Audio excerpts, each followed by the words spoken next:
যখন দেখবেন ফ্রিজে পর্যাপ্ত পরিমাণে চিকেন নেই চিকেন বিরিয়ানি রান্না করার জন্য, তখন আপনারা অল্প একটু চিকেন দিয়ে ঝটপট এই চিকেন পোলাওটা রান্না করে নিতে পারেন।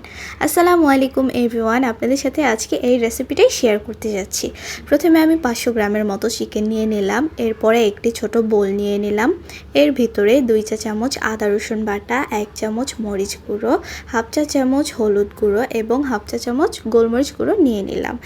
তারপর দিয়ে দিলাম 2 চা চামচ লেবুর রস। এরপর দিয়ে দিলাম হাফ চা চামচ জিরা গুঁড়ো এবং হাফ চা চামচ গরম মশলা গুঁড়ো। এগুলো দেওয়া হয়ে গেলে এরপরে আমি 4-5টা কাঠবাদাম বেটে নিয়েছিলাম, ওটাই দিয়ে দিব। তারপর একটু পরিমাণ মতো পানি দিয়ে দিব। পানি দেওয়া হয়ে গেলে এটা পুরোটা মিক্স করে নেব। আর এই চিকেন পোলাওটাতে আপনি যত পরিমাণে ঝাল দিবেন ততটাই মজা লাগবে।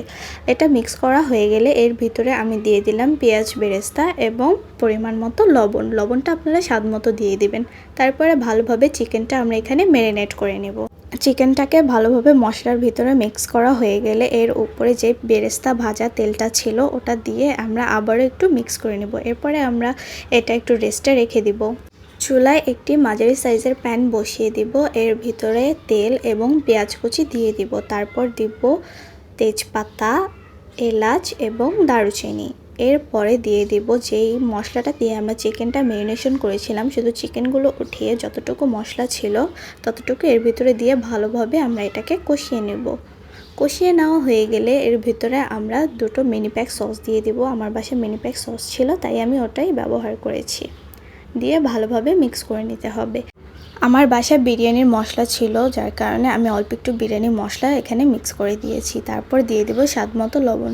লবণটা প্রথমে দেওয়া দরকার ছিল, আমি ভুলে গিয়েছিলাম। তারপরে চালটা দিয়ে দিব। চাল দিয়ে ভালোভাবে মশলার সাথে এটাকে মিক্স করে নেব। তারপরে যদি আমি এখানে 1 কাপ পোলাও চাল নেই তাহলে 2 কাপ পানি দিতে হবে। এটাই পোলাও রান্না করার মেজারমেন্ট। তারপরে আমি এখানে গুঁড়ো দুধ দিয়ে দিলাম। তারপর ভালো করে মিক্স করে নিব।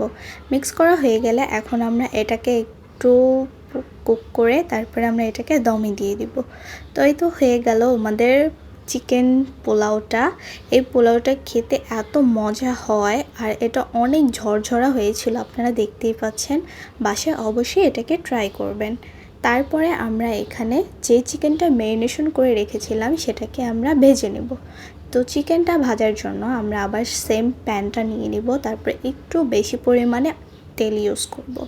তেলটা গরম হয়ে গেলে চিকেনগুলো এখানে দিয়ে দিব। চিকেনটা আমরা তান্দুরি চিকেনের মতো ভাজার ট্রাই করব। এরপরে চিকেনটা ভালোভাবে ভাজা হয়ে গেলে আমরা উঠিয়ে নেব। তো চিকেনগুলো আমি উঠিয়ে নিচ্ছি। আর চিকেনের টেক্সচারটা এরকমই হবে, এরকম পোড়া পোড়া থাকলে খুবই মজা লাগে। তারপর এখন সার্ভের টাইম। আমি বড় একটা ডিশ নিয়েছি, এর ভিতরে আমি 3-4 চামচ পোলাওটা নিয়ে নিলাম। আপনারা দেখেন পোলাওটা কি পরিমাণে ঝরঝরা হয়েছে। তারপর এখানে আমি চিকেনগুলো দিয়ে দিলাম, ফ্রাইড চিকেনগুলো। দেখতেই কত ইয়াম্মি লাগছে তাই না? খেতেও এটা দারুণ মজা। তারপর আমি এখানে আলু ভেজে নিয়েছিলাম, কারণ আমার বাসায় সবাই আলুটা অনেক পছন্দ করে। তো আমি এখানে আলুগুলো সুন্দর মতো সাজিয়ে দিলাম। তারপর উপরেই দিয়ে দিলাম বেরেস্তাগুলো। বেরেস্তা দেওয়াতে চিকেন পোলাওর লুকটা জাস্ট অসাম এসেছে। তারপর আমি একটু গ্রেভি বানিয়েছিলাম। গ্রেভির রেসিপিটা আমার কাছে নেই, ওটা কোনোভাবে কেটে গিয়েছে। তো আপনাদের যদি গ্রেভির রেসিপি চাই তাহলে আমাকে অবশ্যই কমেন্টে জানাবেন। তো এই তো আমার পোলাওর ফাইনাল লুক।